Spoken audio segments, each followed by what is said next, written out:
over 2 years. Jody Keller is the Director of Healthcare Emergency Preparedness for COTS, the Central Ohio Trauma System.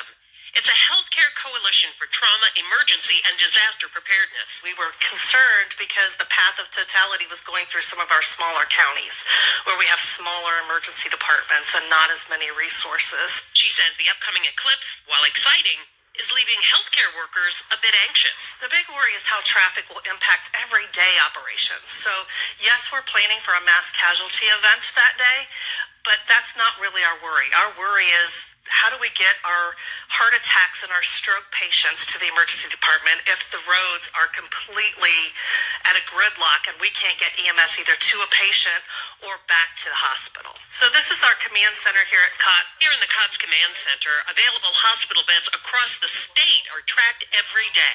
They report every day. They're available med-surg beds, ICU beds, how many patients are boarding the emergency department. Every morning, all the hospitals update that information. Is that over here? So yeah, this is what it looks like for our region today. This is probably one of the largest planned events the state of Ohio has ever seen. Matthew Akers is the Director of Safety and Emergency Management for Ohio Health. We're looking at the population heading in the north central region, and we're planning for traffic delays.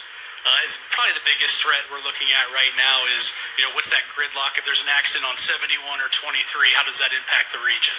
He says hospital staff is being asked to work late or come in early. We've altered some of our practices, whether it's with appointments or elective surgeries, to make sure we're not discharging patients right at the end of the eclipse when traffic gridlock could happen. Somebody had a procedure, then they're stuck in traffic for hours. Keller says critical hospital supplies have been beefed up, and extra blood units have already been moved to area hospitals, so it's there if somebody needs it. We wanted everyone to be prepared. We're not only worried about our hospitals, but we are worried about all of our healthcare agencies in the region. She says the team is ready, but hopefully all that help won't be needed. When traveling around Ohio, motorists should be sure to frequently top off their gas tanks,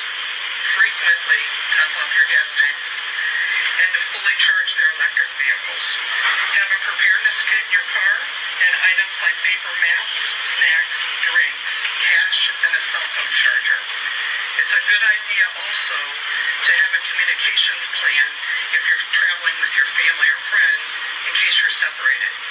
Know where to meet up, have a place to meet up, know where to take shelter if there's an event. Having those discussions ahead of time are critically important to help thwart any type of confusion that may happen in large crowds. And while traveling, if you're taking your pets, please take stuff for them as well, right? A bowl for water,